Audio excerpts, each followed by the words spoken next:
क्यों पड़ी अमृत खोजने की जरूरत, प्रयागराज से क्या है कनेक्शन। जानिए ये कहानी।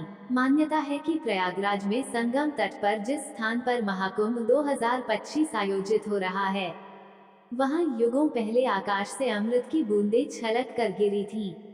ये अमृत समुद्र मंथन से निकला था। आखिर क्या है समुद्र मंथन? उससे अमृत कैसे निकला? विष्णु पुराण में इसकी कथा दर्ज है।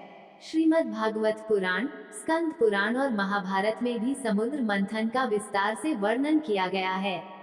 उत्तर प्रदेश के प्रयागराज में महाकुंभ 2025 के आयोजन की तैयारियां अंतिम दौर में हैं। तीर्थ और अध्यात्म की नगरी प्रयागराज पूरी तरह तैयार है। श्रद्धालुओं का आना शुरू हो गया है। घाटों पर रौनक है और स्नान आदि की परंपरा जारी है। इसके साथ ही अखाड़े भी कुंभ नगर में पहुंच रहे हैं। कल्पवास की तैयारी है और साथ है तैयारी उस आध्यात्मिक चेतना की खोज की भी, जो भारत की सदियों पुरानी विशेषता और परंपरा रही है। ये खोज है अमृत की, उस अमृत की जो मानवता को जिंदा रखने का जरिया है। विष्णु पुराण में दर्ज है सागर मंथन की कथा। मान्यता है कि प्रयागराज में संगम तट पर जिस स्थान पर महाकुंभ 2025 आयोजित हो रहा है, वहां युगों पहले आकाश से अमृत की बूंदें छलक कर गिरी थी। ये अमृत समुद्र मंथन से निकला था। आखिर क्या है समुद्र मंथन? उससे अमृत कैसे निकला? विष्णु पुराण में इसकी कथा दर्ज है। श्रीमद् भागवत पुराण, स्कंद पुराण और महाभारत में भी समुद्र मंथन का विस्तार से वर्णन किया गया है। देवताओं और असुरों के बीच संघर्ष। कथा कुछ ऐसी है कि सतयुग में जब देवताओं और असुरों के बीच संघर्ष बढ़ गया, तो उनके बीच सहमति बनाने के प्रयास के लिए समुद्र मंथन का सहारा लिया गया था। हुआ यूं कि ब्रह्मदेव के आदेश से ऋषि कश्यप ने प्रजापति दक्ष की दो पुत्रियों दिति और अदिति से विवाह किया। दिति के पुत्र दैत्य और अदिति के पुत्र आदित्य कहलाए। त्रिदेवों और सप्तऋषियों की सहमति से आदित्यों और दैत्यों को ही संसार में जीवन की प्रक्रिया और इसके संचालन की शुरुआत करनी थी। अदिति के पुत्रों के शांत और स्थिर स्वभाव ने उन्हें ग्रहों, नक्षत्रों और तारा समूहों का अधिपति बनाया।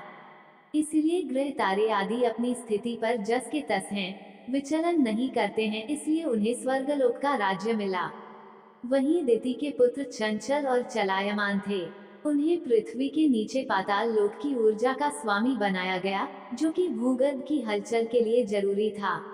ये बंटवारे भले ही संतुलन स्थापित करने के उद्देश्य से किया गया था, लेकिन असुरों को हर बार लगा कि उनकी उपेक्षा की गई है। इसलिए वह स्वर्ग पर भी अधिकार करना चाहते थे और पृथ्वी पर भी।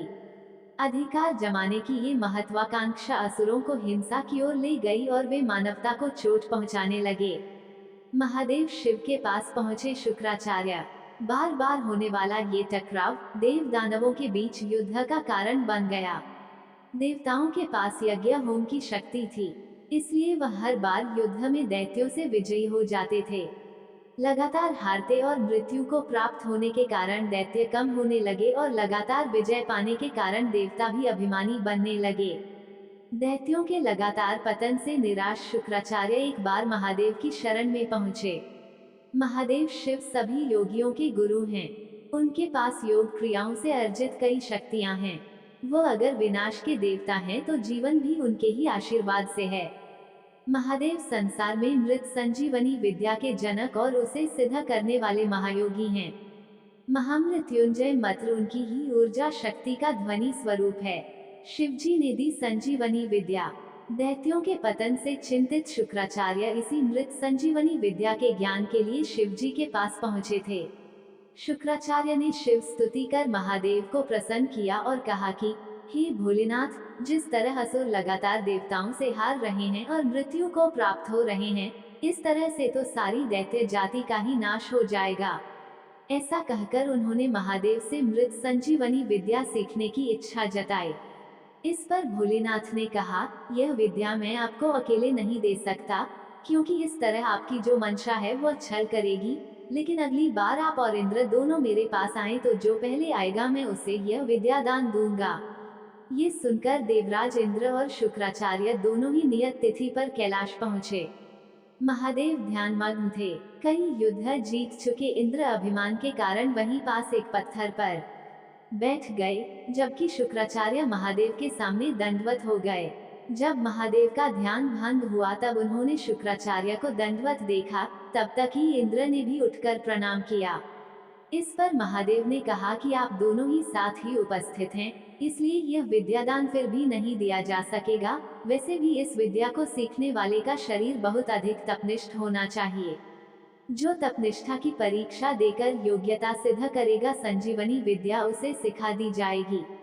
तब शुक्राचार्य तपनिष्ठा की परीक्षा में सफल हो गए और संजीवनी विद्या उन्होंने सीख ली। असुरों से हार गए देवता। इसके बाद जब भी युद्ध होता था, तब शुक्राचार्य मृत दानवों को संजीवनी विद्या से फिर से जीवित कर देते थे। इससे देवता युद्ध हार गए और स्वर्ग पर दानवों का अधिकार हो गया। हार से निराश देवता भगवान विष्णु की शरण में पहुँचे। भगवान विष्णु ने देवताओं को बताया उपाय। सृष्टि का संतुलन बिगड़ता देखकर श्रीहरि ने कहा कि संजीवनी विद्या तो नहीं है मेरे पास, लेकिन इसकी एक काट बता सकता हूँ, वो है अमृत। भगवान विष्णु ने समझाया कि उपाय तो यह है कि सागर मंथन किया जाए। ये सिर्फ भौतिक प्रक्रिया ही नहीं होगी, बल्कि सभी देव अपना मन भी मथें कि और सोचे कि उनसे कहाँ और क्या गलतियाँ हो रही हैं। विचारों की लहरों का मंथन हो तो प्रगति का अमृत जरूर मिलेगा। इसी तरह क्षीरसागर के तल में भी कई रत्न छिपे हैं, लेकिन यह मंथन सभी देवता भी मिलकर अकेले नहीं कर पाएंगे। इस पर देवताओं ने पूछा कि तो फिर यह कैसे संभव होगा प्रभु। इस पर विष्णु जी बोले, आपको और दानवों दोनों को ही साथ आना होगा। सृष्टि के लिए सभी प्राणी एक हैं, इसलिए कितना भी वैर और भेदभाव कर लीजिए, सत्य तो यही है कि आप सब एक हैं और इस एकता का परिचय तो देना ही होगा। अब ये देवराज की सूझबूझ पर है कि वो दानवों को कैसे मंथन के लिए तैयार करते हैं। उनकी यही सूझबूझ व धैर्य की शक्ति उनकी पहली परीक्षा भी होगी, जो ये तय करेगी कि देवराज और देवगण अमृत के लायक हैं भी या नहीं। देवराज इंद्र ने दैत्यों को मंथन के लिए मनाया। भगवान विष्णु की बात सुनकर और इस पर विचार करने के बाद देवराज इंद्र पाताल लोक पहुंच गए। महाराज बलि ने इंद्र के आगमन पर स्वागत किया, लेकिन राहु ने पूछा कि क्या हारे हुए इंद्र शरण मांगने आए हैं। इंद्र इस व्यंग्य को सुनकर चुप रहे और तुरंत कोई प्रतिक्रिया नहीं दी। कुछ देर की राजकीय बातचीत के बाद इंद्र ने बलि को स्वर्ग जीतने की बधाई दी और कहा कि युद्ध के बाद हर स्थिति में कई समझौते होते हैं। हमने कई बार युद्ध किया है, कभी आप जीते कभी हम। इस बार संजीवनी विद्या आपकी जीत की सहायक बनी, लेकिन मान लीजिए कल को हम अपनी शक्ति जुटाकर दोबारा आक्रमण कर दे तो।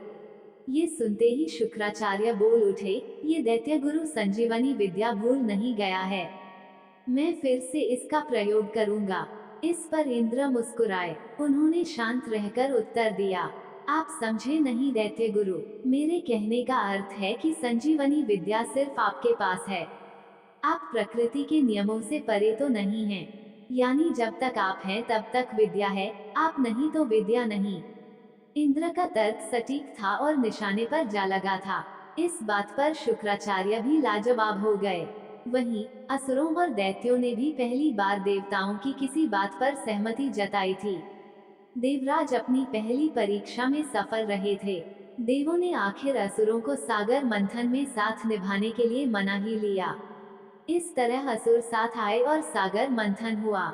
इस मंथन से अमृत प्राप्त हुआ था। इसी अमृत की बूंदें एक और घटना के कारण पवित्र नदियों में गिर गई थी, जहां आज तक महाकुंभ का आयोजन किया जा रहा है।